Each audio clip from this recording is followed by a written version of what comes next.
When you think about your later years, do you see freedom, energy, and vitality? Or do you see chronic pain, fatigue, and limitations you could have prevented? And if nothing changes in your current routine, how will your daily habits affect the next 20 or 30 years of your life and the way you experience them? Are you building a life now that your future self will feel strong, mobile, and healthy, or one that will leave you stiff, sore, and frustrated later on? If any of these questions resonated with you, then keep listening. Welcome to the Wellness Shift podcast. Today, we're talking about 3 habits that quietly chip away at your health. Habits so common that most people don't even notice them. But the scary part is that most of us think we're fine just the way we're doing. But over the years, these habits, they don't just affect your energy or your mood. They slowly erode your body, your resilience, and ultimately your quality of life. Hi, I'm Bruno de Jongh, founder of CBR Clinics, a physiotherapy and wellness business in London. And our mission is to empower Londoners to stay strong and pain-free through expert care enhanced by innovation. This episode is sponsored by Mousetrapper, one of the lead ergonomic mouse companies in Europe. Most of us spend hours at a computer, often in static positions our bodies aren't built for. That's why so many people feel pain in the neck, shoulders, and arms, often caused by one simple thing, reaching out to the side for a traditional mouse. Mousetrapper solves this by placing the mouse centrally in front of the keyboard. This keeps your arms close, your shoulders aligned, and your posture neutral, reducing the muscle strain that leads to repetitive injuries. Instead of moving a mouse across the desk, you control everything with the mesh-like control pad or smooth carbon fiber roller bar. Both allow precise, low-effort movement using small, relaxed motions, which is exactly what good ergonomics encourages. They design and manufacture Mousetrapper in Sweden with a focus on long product life and sustainability. Durable products mean less waste and fewer replacements over time. If you never tried a center mouse before, the difference is immediate. That's why they offer a free 14-day trial so you can feel the improvement for yourself. Fight the pain, support healthy posture, experience Mousetrapper. So let's jump right into today's topic, which is these 3 habits that are going to slowly destroy people's health in the long term before any major symptoms appear. And these habits are so common that most people think it's just how it is, the normal, everybody's doing the same, but they're not really. And if you can recognize even one of these in yourself, and the good news is that small changes you can make now can completely change the direction of your life. So habit number 1 is not exercising. So first, I'm going to give you some statistics because I know some of you out there needs the evidence to understand or to even engage with some concepts. So in England, around 1/3 of men, which it's about 34%, and more than 2/5 of women, so 42%, not active enough for good health, which means they don't meet the recommended weekly activity levels. And the weekly recommended activity level is about 30 minutes. So if you're doing less than 30 minutes of moderate activity level every week, if you're not doing that, you are considered inactive already. If you're already doing 30 minutes, you are not considered inactive. You get out of that bracket. So as many as 1/4 of women and 1/5 of men. So physical inactivity is linked to about 1 in 6 deaths in the UK. And being inactive contributes to up to 40% of many long-term conditions, including type 2 diabetes, cardiovascular disease, and some cancers. And this we see in clinic all the time because a lot of clients who come in, sometimes they're in their 40s and their 50s, they generally believe they're fine. They come in with their little niggle on the shoulder. It's been there for a long time, but they think it's just how it is. And often what people will say is, well, I'm just getting old. And they just resign themselves to the fact that their body's getting old and that's it. I'm just going to have pain now. They accept that. And this is really scary. Every time I hear that in clinic or there are therapists hear that, it's really scary because it makes you think, where is this person's mindset at? And how difficult is it going to be to treat this person? Because if they already resign themselves to the fact that they're going to have pain, what results are we expecting to have if they expect to stay in pain? So it's really scary, and sometimes it can be really tricky to treat these clients in clinic. And also the danger of this not exercising is that people don't see a dramatic decline. It's very slow. So people will start losing muscle mass around 35 years of age. And it's a very slow decline into the phys. But then when it hits the 60s, the curve gets a lot sharper. So they don't really feel that it's happening. But, one day they develop injuries, fatigue, stiffness, and then it might prompt them to look into it. So the solution doesn't have to be extreme. Okay, so we are not trying. When people come into clinic and they're having all these problems, that they don't exercise, there's a lot of stress, they don't sleep well, we really want them we don't just want them to get them out of pain. We want them to change their lives, to improve, so that they have more quality of life in their late years. So if people start from engaging with a physio or whoever you're going to see, they start changing, they start changing their habits. Maybe they start doing one exercise session a week. It's a massive improvement already, and people can build up slowly from there. But often when you start exercising a little bit here, a little bit there, and you build this up, you can really reverse a lot of the silent damage that the inactivity causes. So I really encourage all of you who are listening, who are not exercising, to reconsider, because I have seen firsthand what this does to people's bodies and what it does not to exercise. And I'm going to talk a little bit more about all the 3 habits together and what that means. But I always talk about my parents. They're such great role models when it comes to exercise, because they're both in their 70s. My dad doesn't have anything. He doesn't take one tablet a day. He's 74. He doesn't take anything. I take more tablets than he does. Let's put it that way.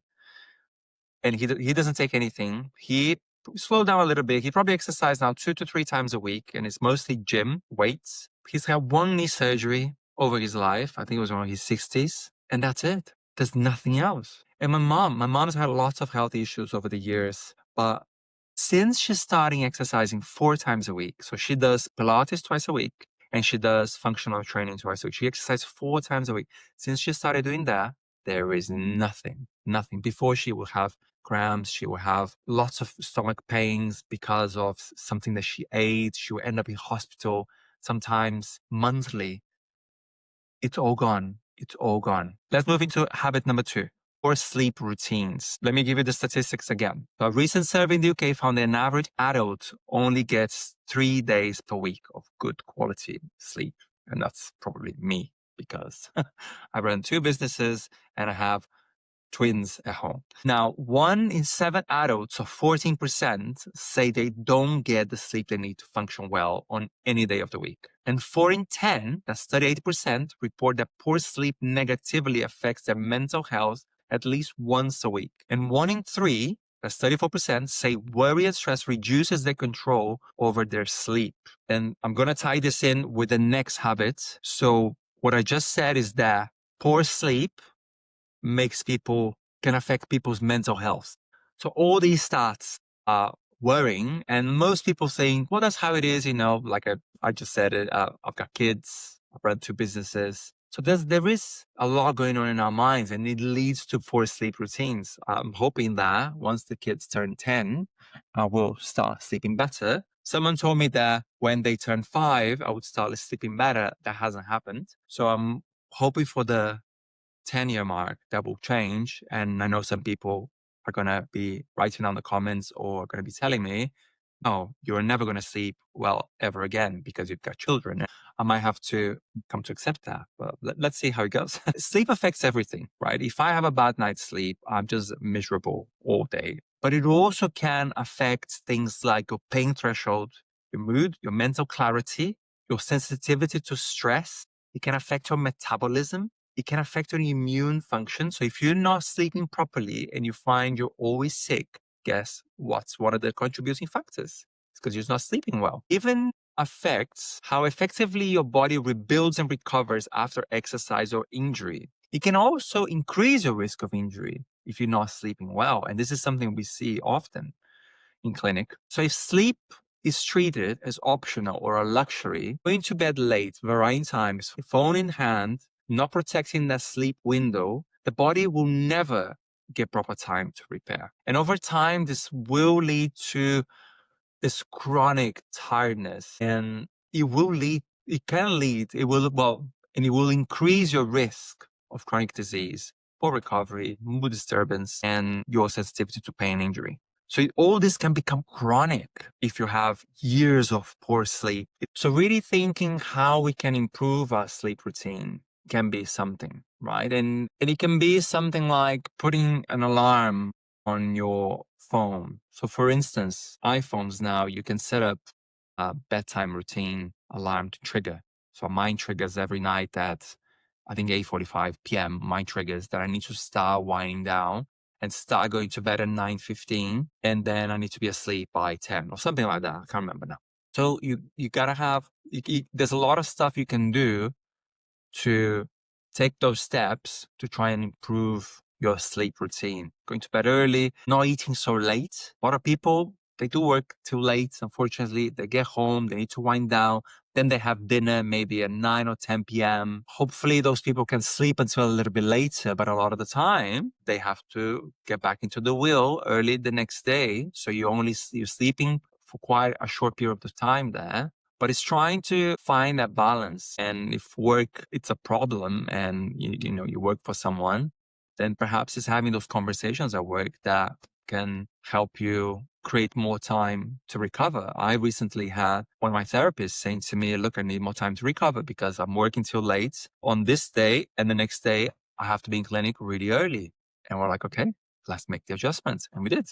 So she actually asked for 2 days, 2 late shifts to be adjusted, and we have adjusted both shifts. Because for us, it's important that she is in top shape to go to work, and she enjoys coming to work. We don't want it to be this horrible day. You just feel so tired, you can't go to work. And I really would love if more business owners were like this. Right, let's move into habit number 3. Chronic level stress with no outlets. So we all suffer from stress, right? But it's when this stress is not going anywhere that is the problem. So here are the stats. So in the UK, 86% of adults say that they feel stress at least once a month. And around 11% report being stressed every day. Now, over half of people, so 60%, said they experience stress 5 or more days per month. And another recent study found that 50% of adults often feel stressed and unable to cope. And 52% said that they feel close to burnout. These numbers are quite high, right? If we think it's like 44%, 42%, 60%, 86% of people feel stressed at least once a month. And of course, it is going to happen. Stress is going to happen, but it's how we deal with the stress that is important. I have done another podcast episode, which is called Why Some Stress is Good for You. And I'm going to drop it right here in this corner of the screen for you to potentially watch, because some stress is good for you because it will help you build resilience. And by building resilience, next time it happens, you're not going to feel so stressed because you've gone through that before and you know that you can cope with that. So the big problem with stress that doesn't go anywhere is that over weeks, months, years, it will silently wear the body down. So the muscles will stay tense, your recovery will become poor, inflammation increases, the nervous system becomes oversensitive. So you can see how all the symptoms of chronic stress or high level stress with no outlet are very similar to symptoms of not sleeping well, even symptoms of not exercising well. So if you don't each one of these can fit the other, right? If you don't exercise, you probably are missing out on an outlet for your stress. So you build up stress. And then because of the stress, you don't sleep well. And because you didn't sleep well, you are very moody the next day and you're more sensitive to stress. So your stress increases, but you're still not exercising. So this can become a vicious circle. It's a very dangerous vicious circle. And most people resign themselves to the fact that, well, I just have a high level stress job, or I have children and I just can't sleep. Okay, my own excuses. And it's these excuses that we make for ourselves that are really what's sabotaging us from taking action and creating change. I've heard something really inspiring this last weekend in my coach's strategy day that she was doing. And she says something like, if you don't change how you do things in 2026, you're going to have the same year that you had in 2025. And I thought this was really inspiring. I think when I got home on on the Saturday, on that weekend, I started to created a few. I've got a spreadsheet for this. I'm gonna create a brand new spreadsheet that just links up a little bit different. And I'm going to go back to my meditations and I'm gonna start journaling a little bit more that I stopped. So it could be really small things that it just helps you reframe how you do things to keep that freshness on them. How can you deal with this stress that you're sort of bottling up? So we already talked about this a little bit. Exercise is one of them. And then I mentioned a couple of things that I do myself. So I meditate, I journal. So just write, and people go like, journal, what the hell am I going to write? Just write about why you're frustrated. Just write, what are you stressed about? And then make a gratitude list. Because if you just keep focusing on the bad things, guess what? You're just going to keep looking for confirmation of the bad things that keep happening to you. So it's okay to put it on paper that you're frustrated, but then make a gratitude list of all the other great things that are happening in your life. Because most of the time, we tend to focus on the 2% of things that are not going well. And all the other 98% of things that are going well, we forget about. We just focus on these 2%. And that's insane that we do this. So do some journaling, write a gratitude list, I started a few years ago when I was a little bit stuck doing some YouTube yoga, 10 minutes a day. 10 minutes a day. If you do 3 days a week, you're not inactive anymore, according to the statistics that I gave you earlier. Up to 4 times a week, then you're actually beating that by 10 minutes. So it's little things like this. And it's really important, especially with exercise. I think it's really important that people are not just going like, oh, but I am very active because, I'm a cleaner or I'm a gardener. So I have a very active job. Yeah, sure. You have an active job. I get it. It's not making you stronger. Being a cleaner, being a gardener, or being a builder is not making you stronger. It's just keeping you active. But you got to keep your muscles strong as well. So exercise is so important. Because if you're not strengthening the right muscles, it's just your quality of life will decline later in the years. And this is one thing that people don't realize as well. Sometimes people think, oh, I have all these bad habits.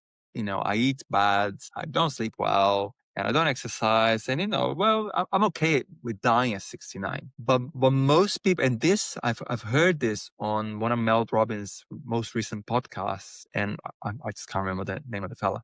But again, I thought it was very eye-opening because what people don't realize is that they are not going to die at 69. They could. They got a massive stroke, fulminating heart attack, dead. But a lot of people will survive because guess what? Medicine and the technology in medicine is very advanced these days, which means they can keep you alive, but living with chronic disease, living with chronic pain.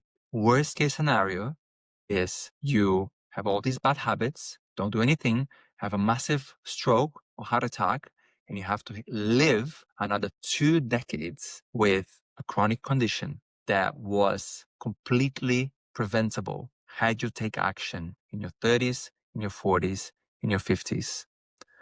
So if you're in your 60s, in your 70s, and you're listening to this for the first time and you're going, shit, don't panic. You can start now. You can start now. The benefits won't be as good as if you had started in your 30s, in your 40s, or in your 50s.